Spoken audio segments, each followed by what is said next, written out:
tengo que decir que normalmente mi costumbre es empezar directamente con el tema, pero hoy quiero empezar con un paréntesis ya de primeras. La semana pasada estuve en Puerto Rico y tuve la oportunidad de estar allí participando en una conferencia y la verdad que fue súper guay. Lo pasé muy bien, me sentí súper cuidado por la iglesia que me invitó. Es una iglesia de una denominación que se llama Discípulos de Cristo. Tienen 105 iglesias en Puerto Rico. Puerto Rico te lo cruzas en 2 horas, ¿vale? Pues hay 105 iglesias allí de Discípulos de Cristo. Me hicieron sentir muy bien, muy querido, muy amado. Y más aún cuando el tercer día que estaba allí por la mañana me puse muy enfermo. Se ve que me dio una subida de tensión y me pasé 2 días enteros con una migraña enorme y vomitando sin parar. O sea, ya no había nada para vomitar. Yo estaba muy preocupado porque volvía el lunes, me pongo enfermo el domingo por la mañana y yo volvía el lunes por la noche y yo no podía viajar así. La migraña era horrible.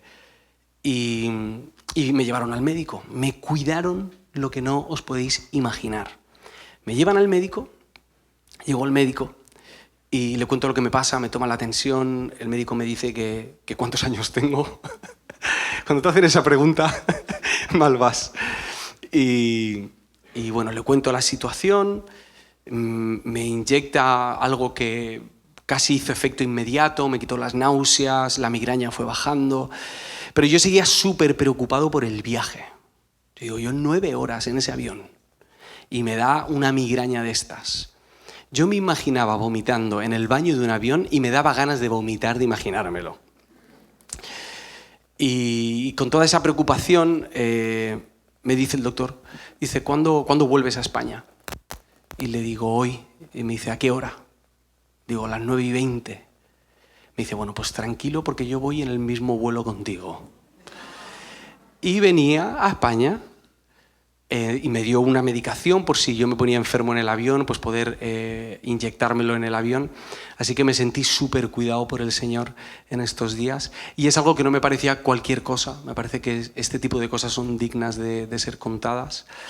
Y que recordemos cómo nos cuida Dios. No nos damos ni cuenta, pero el cuidado de Dios es enorme. Esto podría servir de predicación, pero no. Os quedo un rato sentados ahí. ¿Qué os parece si oramos? Y vamos. Espíritu Santo, te pedimos que en este tiempo abras nuestros oídos, abras nuestro entendimiento y pongas en nosotros un espíritu de valentía para aceptar lo que vamos a escuchar de tu parte y para vivirlo. En el nombre de Jesús. Amén. Bueno, antes de leer el pasaje de hoy, como sabéis, estamos leyendo el Evangelio de Marcos, llevamos ya meses, vamos por el capítulo 11, y antes de leer el pasaje de hoy, me gustaría que tuviésemos algo en mente. Es una de las sensaciones más desagradables que sentimos los seres humanos y vamos a intentar imaginarla sin que nos dé demasiado bajón y nos dé una depresión, ¿vale? Me refiero a la decepción. El sentido o la emoción de decepción. La decepción es ese dolor que sentimos cuando nos vemos desengañados, cuando no se cumplen nuestras expectativas sobre algo o sobre alguien y nos sentimos insatisfechos. Y la decepción llega a doler. Nuestro cerebro interpreta la decepción como un dolor. Por eso muchas veces cuando nos sentimos decepcionados, lo que hacemos, por ejemplo, es aislarnos. Porque no queremos volver a sufrir eso. De algún modo queremos protegernos, así que nos aislamos para no volver a sentir esa decepción. O, cuando nos sentimos decepcionados, apretamos los puños como diciendo, bueno, pues estamos en modo de supervivencia. Lo que la otra persona o el otro sistema o ideología, porque puedes decepcionarte a algo o puede decepcionarte a alguien, lo que está haciendo es atentar contra tu bienestar y contra tu paz. Hay decepciones con las que vivimos a diario y no hay ningún problema. Las soportamos bastante bien. Y hay decepciones que cuesta mucho digerirlas. Las decepciones sencillas podría ser que cada día te encuentras a la realidad de que tu plato de comida se ve mucho mejor de lo que sabe. Eso es una decepción cotidiana, o la decepción de que tu equipo de fútbol otra vez no gana el Mundial. O en el caso de los colombianos, otra vez ni siquiera va al Mundial. ¿Vale? Los chilenos que no se rían mucho, que están por aquí también. O la decepción de que el wifi no va tan rápido como los de Vodafone te dijeron que iba a ir. Pero luego hay decepciones más profundas. Las que son difíciles de digerir, las que necesitan pasar luego por terapia. Hay decepciones como que alguien te haga perder el tiempo en tu vida, durante una etapa de tu vida, o incluso una mañana. Que vayas una mañana y que una persona impuntual te haga perder toda una mañana. Sé que esto a lo mejor suena como muy concreto y muy personal, y es porque lo es, porque me ha pasado esta semana. O que aquello que compraste y en lo que has invertido tanto dinero resulta que no ha sido tanto como tú pensabas.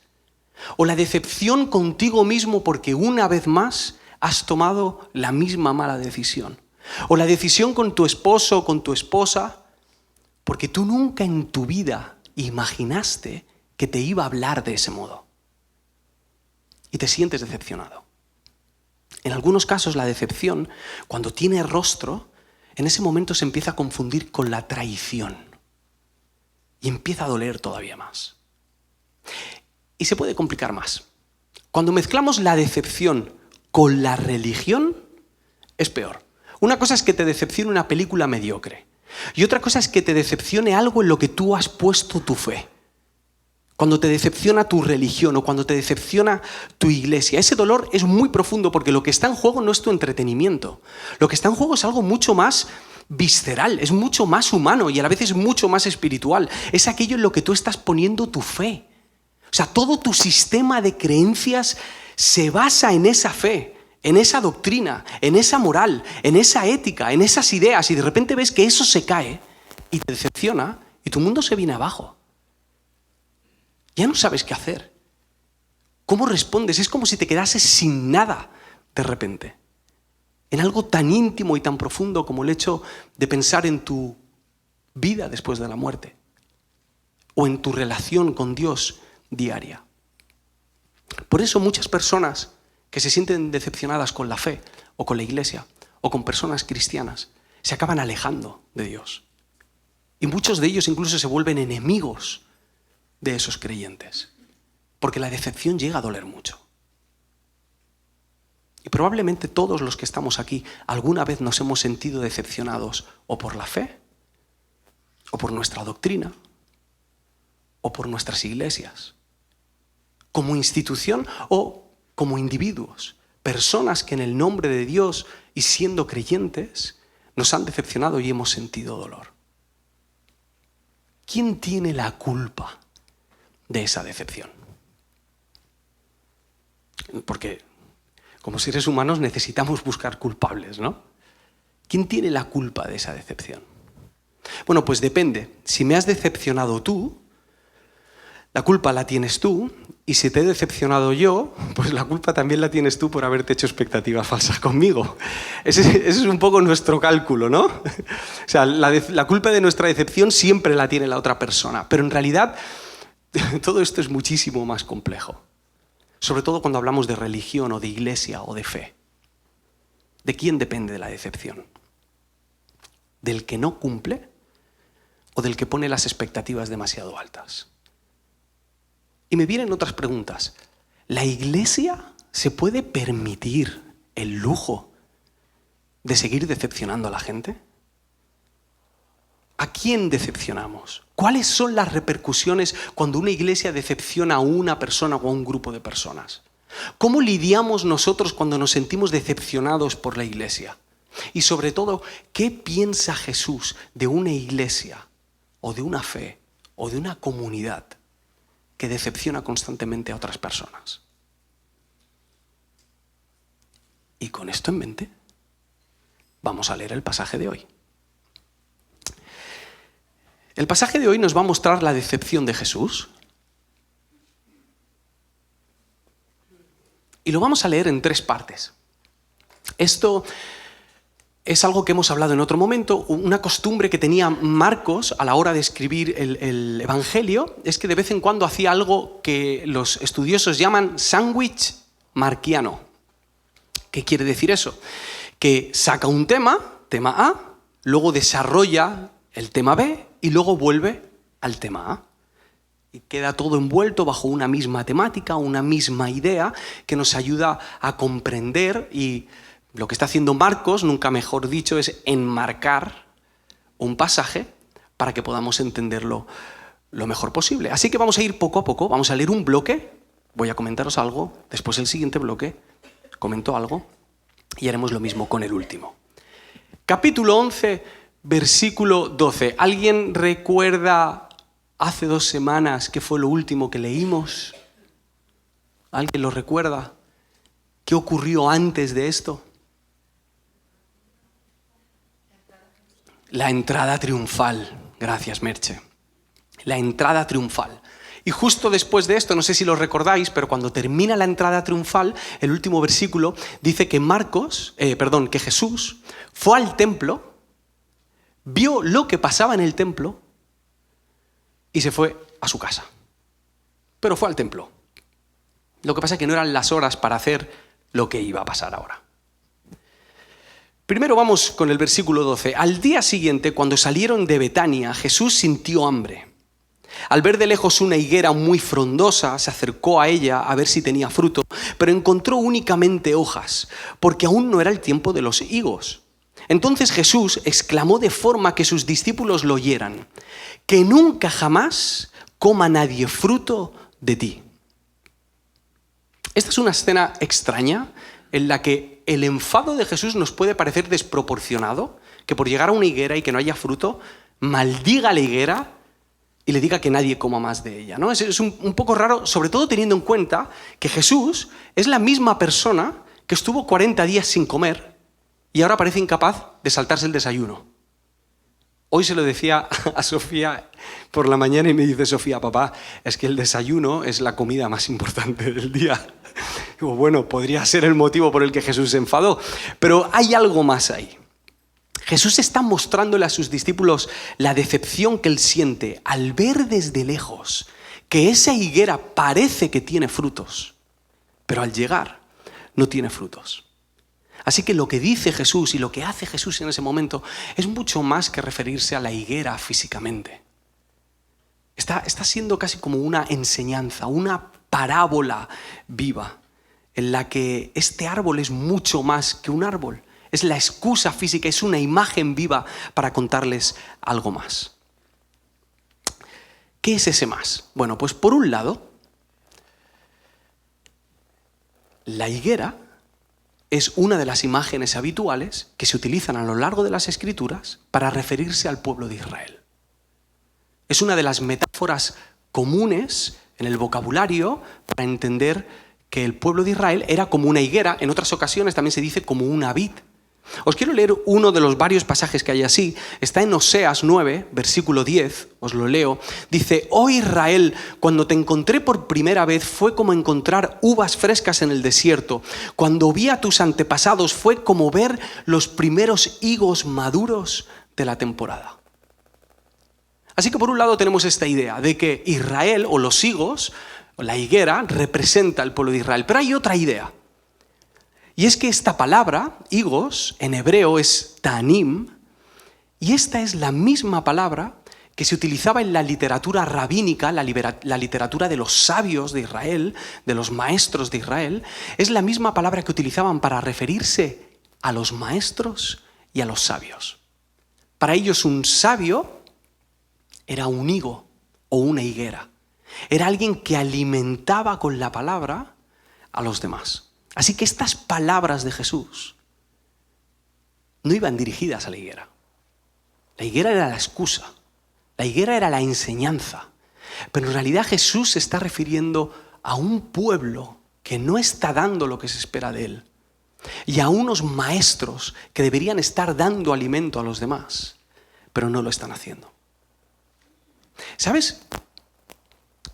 Cuando llegas a casa al mediodía con un hambre voraz, abres la puerta y el patio de tu casa huele a arroz al horno,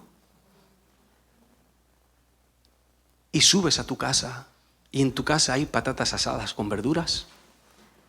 ¿Sabéis esa sensación? Resulta que el arroz al horno es del de arriba, pues multiplicad esto por 1000.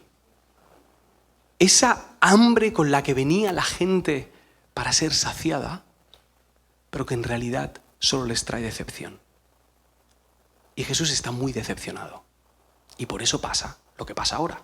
Versículo 15. Llegaron a Jerusalén y entrando en el templo, Jesús se puso a expulsar a los que allí estaban vendiendo y comprando. Volcó las mesas de los cambistas de moneda y los puestos de los vendedores de palomas. Y no permitía que nadie anduviera por el templo llevando objetos de un lado a otro. Y los instruía increpándolos. ¿Acaso no dicen las Escrituras que mi casa ha de ser casa de oración para todas las naciones? Pero vosotros la habéis convertido en una cueva de ladrones. Oyeron estas palabras los jefes de los sacerdotes y los maestros de la ley y comenzaron a buscar la manera de matar a Jesús, aunque le tenían miedo, porque toda la gente estaba pendiente de su enseñanza. Al llegar la noche, Jesús y sus discípulos salieron de la ciudad. Si lo que le dijo a la higuera te pareció crudo, dime qué te parece esto. ¿Quién se imagina que el Jesús que está entrando a la ciudad montado en un burro va a montar este escándalo en el templo? Cuando los césares llegaban en sus entradas triunfales, llegaban con sus caballos, llegaban con toda su pomposidad y la fanfarria, y una de las cosas que hacían al llegar era ir al templo y ofrecer sacrificio. Jesús, cuando llega en su entrada triunfal, también va al templo, pero va con una actitud muy diferente. Llega, ve el jaleo que hay, ve el movimiento de dinero, ve a los animales en venta, ve el cambio de monedas, y es como que él dice, pero a ver, esto no se parece en nada a lo que Dios tiene en mente. Este templo está muy lejos de ser lo que había sido llamado a ser. Estaban en el tiempo de la Pascua. La gente venía desde lejos a traer sacrificio, a mostrar arrepentimiento delante de Dios. Así que lo que tenían que hacer era viajar con sus animales para hacer ese sacrificio. Pero claro, viajar desde tan lejos, viajar incluso semanas, suponía un riesgo, porque los animales, para ser sacrificados, tenían que ser animales perfectos. No valía cualquier animal, tenían que ser buenos animales. Entonces, en ese viaje, ellos se la jugaban a que el animal se enfermase, el animal muriese, o llegar y que pasase la inspección de los sacerdotes y se diesen cuenta de que el animal no era perfecto y no podían presentar el sacrificio. Así que se les ocurrió una idea bastante práctica, la verdad. Es, no traigáis vuestros animales, nosotros os vendemos los animales. Venís aquí y nosotros tenemos animales con su sello y su certificado de calidad, homologados por los sacerdotes, para que tú puedas ofrecer tu sacrificio. Pero el truco viene aquí. Las monedas que traían no servían en el templo. En el templo había que hacer un cambio de moneda, como cuando vas a la feria. Llega en ese momento, ofrecen su dinero y adivinad, los cambistas se aprovechaban y cobraban demasiados intereses desproporcionados para poder sacar beneficio.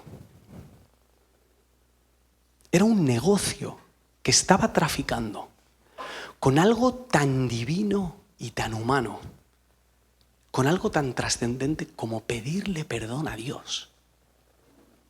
O sea, para que ellos pudiesen pedirle perdón a Dios tenían que pagar impuestos, como si pedir perdón fuese fácil.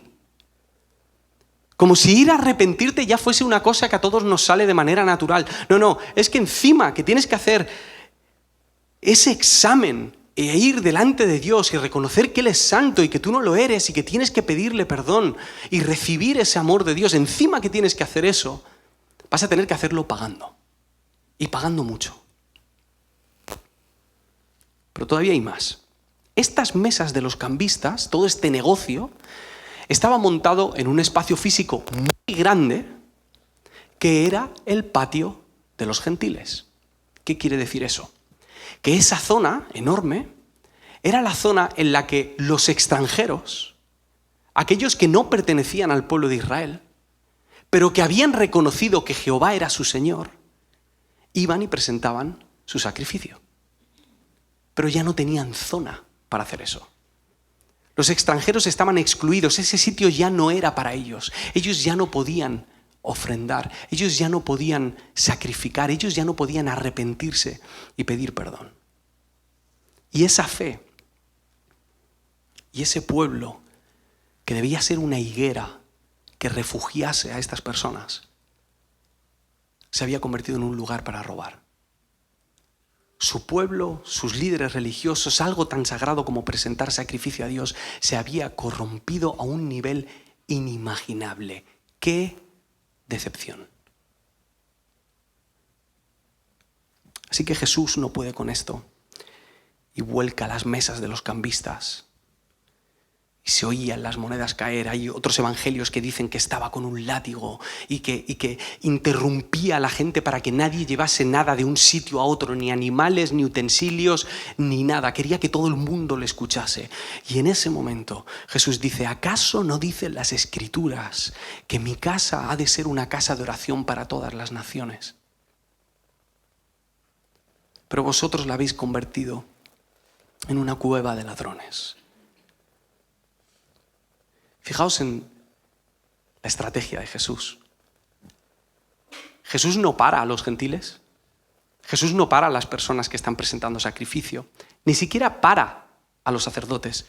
Jesús para el punto neurálgico que hacía que todo lo demás se interrumpiese. Si no hay cambio de monedas, no hay sacrificio. Va directamente ahí. Y eso les enerva a los líderes religiosos. Por dos cosas. La primera, no les toques el dinero. No les toques el dinero.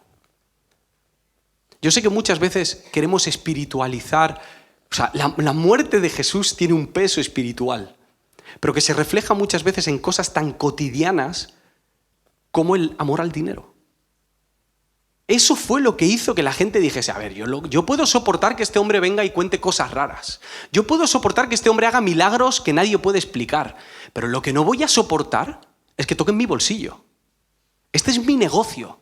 Yo me estoy lucrando. Les duele tanto que dice el texto que a partir de ese momento planificaban cómo iban a matarlo. Pero hay otra cosa que les duele mucho.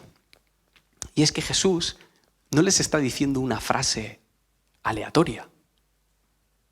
Jesús está utilizando las propias Escrituras. Las Escrituras que ellos en teoría deben conocer y practicar.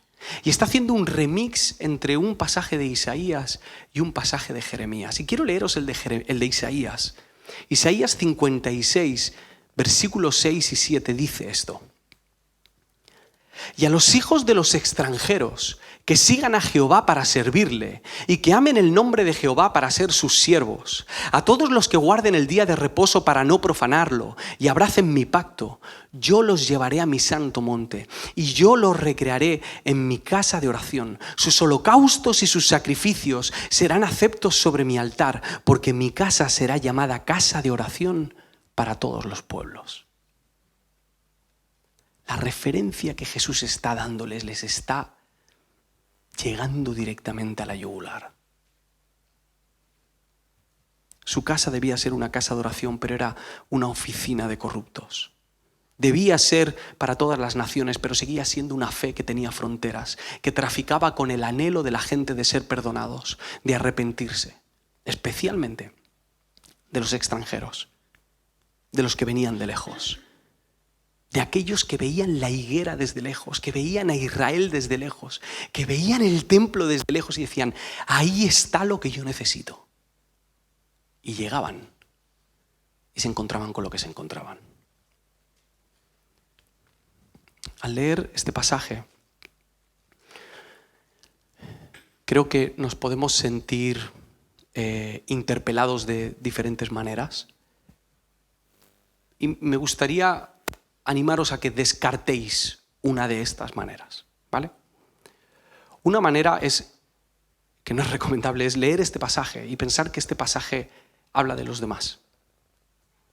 pensar que este pasaje habla de fulanito pastor que tú has visto en YouTube que ha convertido su iglesia en una cueva de ladrones. O no sé qué doctrina que está robando a la gente. O no sé qué iglesia que no representa el evangelio como debería.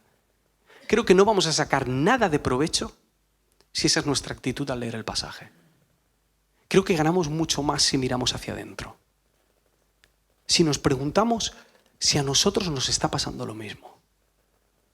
Si estamos decepcionando a la gente como iglesia. O incluso si tú te has sentido decepcionado por la iglesia. O si tú de manera individual, ya no como cuerpo, sino tú como individuo y como creyente, como parte de la iglesia, estás decepcionando a otras personas que vienen con hambre de perdón. Quiero compartiros 3 ideas que me vienen a la cabeza cuando leo este pasaje. La primera es que la reforma es necesaria y constante. La reforma debe ser necesaria y constante, y duele y ofende. Pero esto es algo que no pasó solo con Jesús, es algo que pasa a lo largo de la historia. Si leéis las Escrituras, veréis que este gesto de Jesús os va a recordar mucho algunas cosas que hacían los profetas. Los profetas iban en el Antiguo Testamento y denunciaban lo que los líderes religiosos estaban haciendo al corromperse.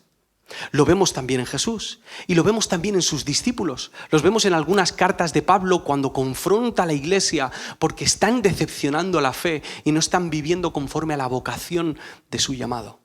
Y lo vemos siglo después en Lutero cuando clava las 95 tesis en la universidad y entonces dice que no puede ser eso, que qué está haciendo la iglesia católica de aquel entonces traficando con el perdón de la gente.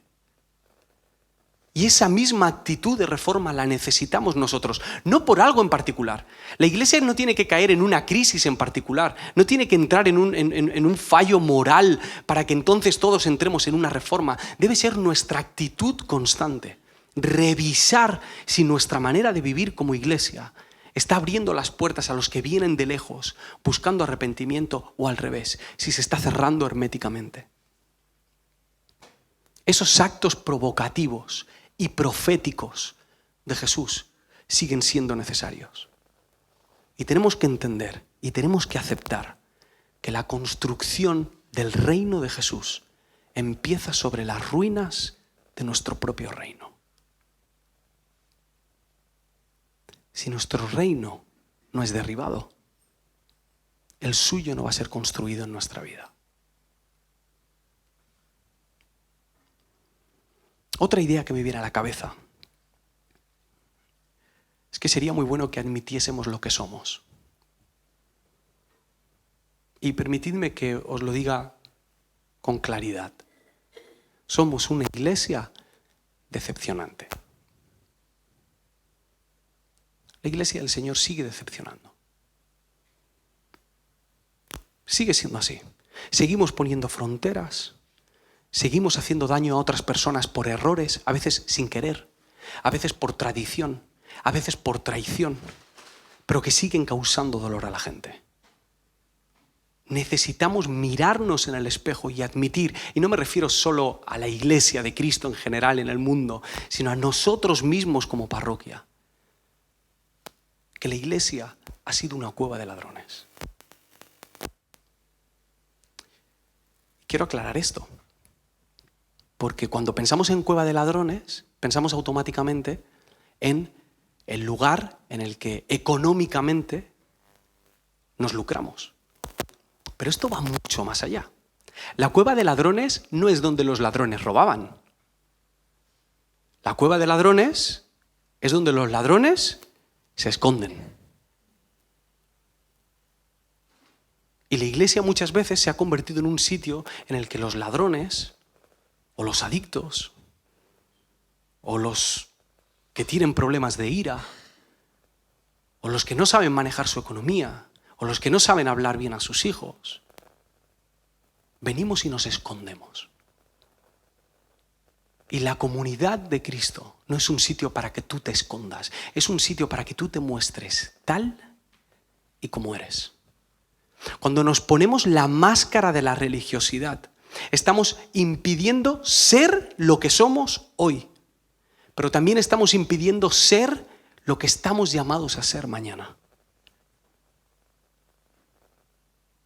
Y debemos admitir y poner delante de los demás, mira, no de todos, obviamente, con sabiduría, mira, este es mi problema.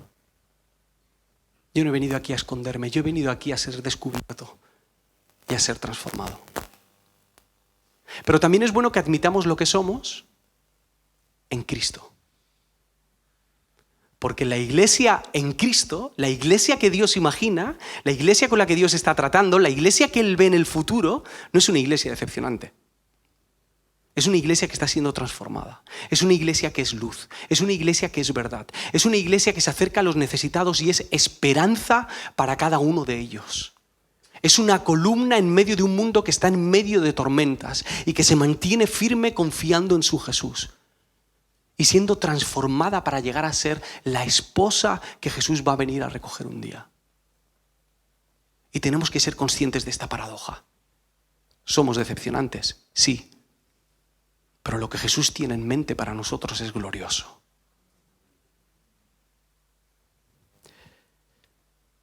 Y hay una tercera idea, pero antes quiero leeros lo que queda de párrafo. Vamos con el tercer bloque. Versículo 20. Cuando a la mañana siguiente pasaron junto a la higuera, vieron que se había secado hasta la raíz. Entonces Pedro, recordando lo sucedido, dijo a Jesús: Maestro, mira, la higuera que maldijiste se ha secado. Jesús le contestó: tened fe en Dios. Os aseguro que si alguien dice a ese monte que se quite de ahí y se arroje al mar, y lo dice sin vacilar, creyendo de todo corazón que va a realizarse lo que pide, lo obtendrá. Por eso os digo que obtendréis todo lo que pidáis en oración, si tenéis fe en que vais a recibirlo. Y cuando estéis orando, si tenéis algo contra alguien, perdonádselo, para que también vuestro Padre que está en los cielos os perdone el mal que vosotros hacéis. Pero si vosotros no perdonáis, tampoco vuestro Padre os perdonará el mal que vosotros hacéis. Tercera idea. Pon tu fe en Dios y en nadie más. Cuando Pedro le dice lo de la higuera, Jesús automáticamente le responde: pon tu fe en Dios. Ten fe en Dios. Es cierto que la iglesia tiene parte de la culpa de tu decepción con ella. Es cierto que la religión y las doctrinas y los métodos y nuestros sistemas tienen parte de la culpa de la decepción que sentís con la iglesia. Pero en este momento Jesús apunta al corazón de cada uno de sus discípulos. Apunta a nosotros y nos dice: vale, pero acá hay una responsabilidad que tú tienes. ¿En quién estás poniendo tu fe? ¿Qué esperabas? ¿En quién estás poniendo tu fe? ¿La estás poniendo en la cultura evangélica de tus padres que has heredado? Porque te va a fallar. ¿Estás poniendo tu fe en la iglesia? Guay, gracias por el apoyo y por el ánimo, pero te vamos a fallar. ¿Estás poniendo tu fe en tu intelecto, en tus opiniones, en tu ideología? Te van a fallar. Dales tiempo. Ten fe únicamente en Dios. Y esto hay que cogerlo con cuidado. Porque Jesús no nos está diciendo que nos convirtamos en unos cínicos. Porque es el otro extremo, ¿no? En el yo no confío en nadie. Maldito el hombre que confía en el hombre. Como nos gusta ese versículo a veces. Y nos apartamos de los demás. Yo siempre pienso mal de los demás antes que nada. Eso no nos conviene para nada. Es más, en el mismo pasaje en el que Jesús dice: poned vuestra fe en Dios, en el mismo pasaje dice: perdonad a los demás. Perdonad a los demás. Se van a equivocar. Os van a hacer daño. Os van a herir. Perdonad a los demás. Dejad espacio para que los demás sean transformados. Perdona y libérate de la decepción que te puede hacer sentir la fe, o tu doctrina, o tu iglesia, o tus pastores. Y sigue formando parte de una iglesia que es imperfecta, pero que es amada y transformada por el Espíritu Santo. No me preguntéis por qué Jesús ha decidido que sea así, pero lo ha hecho. ¿Cómo puedo tratar con la decepción en la iglesia? 1, necesitamos una reforma constante. 2, admitamos quiénes somos, lo bueno y lo malo. Y 3, confía en Jesús y en nadie más. Quiero que imaginéis por un momento el instante en el que Jesús entra al templo, ¿vale? No sé cuántos de sus discípulos le acompañarían en ese momento. Entran al templo, hay un montón de gente, muchísimo jaleo, animales, cabras, yo no sé qué más animales, habían palomas, había de todo, la gente gritando, están vendiendo y comprando, es un mercado, si el mercado de los sábados hoy es ruidoso, imaginaos el mercado de hace 2000 años. Están en ese momento y Jesús va haciendo fotos de todo lo que va pasando. Ve a la gente cambiando, ve a gente guardándose las monedas en los bolsillos, ve a gente llorando arrepentida porque quiere pedir perdón a Dios. Y ve todo ese jaleo y todo ese ruido. Ve a los soldados romanos metidos por ahí molestando. Y dice, vale, se acabó. Y empieza a volcar mesas y empieza a pegar latigazos. Y hay una imagen en particular. Hay un sonido en particular que a mí me llama mucho la atención, porque me parece muy cinematográfico. De esas cosas que pasan a cámara lenta. Que es el momento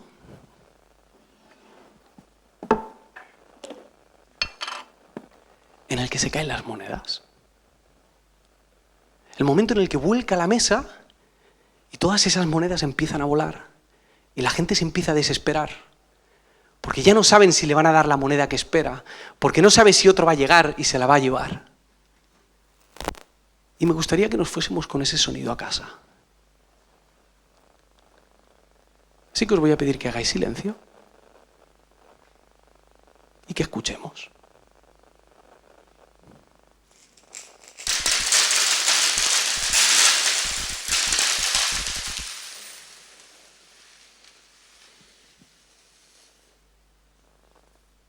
Y se hace un silencio en el templo. Y se levanta la voz de Jesús. Y dice, ¿qué estáis haciendo? ¿Acaso mi casa no es casa de oración para todas las naciones? Y esto me encanta. Porque esas monedas cayendo, ¿sabéis qué es? Es el sonido de la decepción más grande de la historia. La decepción de un Señor que venía persiguiendo a la humanidad para reconciliarse con ella y ve como aquellos que tenían la verdad y podían empezar ese camino de reconciliación se han convertido en enemigos de su propio reino. Es el sonido de la decepción. Y a la vez, es el sonido de la mayor esperanza de nuestra vida. Que Jesús no permitió que eso siguiese así. Que iba a empezar un camino nuevo. Y que iba a hacer que su casa fuese una casa de oración. Su familia fuese una casa de oración para todas las naciones. No es un grito revolucionario sin más. No es un grito para acabar con el poder y punto. Es un grito para establecer el nuevo poder, el nuevo reino, el reino que no funciona con monedas, el reino de una comunidad que recibe al que viene desde lejos, con hambre, y le ayuda a encontrarse con el perdón de Jesús. Es el grito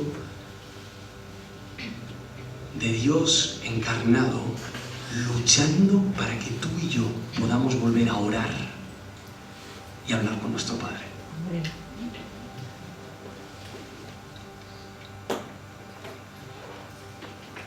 ¿Cómo cambiarían las cosas si fuésemos esa iglesia que tiene hojas con como el logo de nuestra iglesia, la parroquia, el árbol, que desde lejos ves las hojas y cuando te acercas dices, hey, aquí está lo que estaba buscando. Aquí está lo que estaba buscando. Aquí encuentro lo que me sacia. ¿Qué pasaría si nosotros fuésemos esos frutos? Me gustaría que aprovechásemos el próximo minuto en silencio para aprovechar la oportunidad que nos da Jesús de arrepentirnos y de pedirle perdón. Ahí donde estáis, en silencio.